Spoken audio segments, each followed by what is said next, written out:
Hello guys, तो welcome back to my YouTube channel. और अभी मैं हूँ अपने रूम के ही पास और हम जा रहे हैं घर काम पर। और आज यहाँ 5-6 दिन के बाद बहुत अच्छा खासा मौसम खुला है और हमने सोचा कि चल ये एक व्लॉग ही बना दें।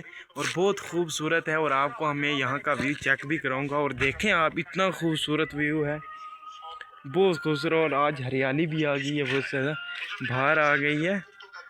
ये देखें, ये हमारा रूम है।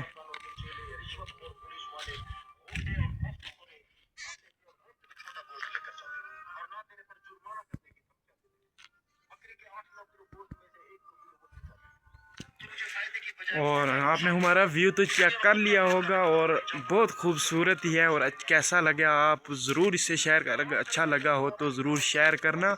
और मिलते हैं नेक्स्ट व्लॉग में, तब तक के लिए खुदा हाफिज़।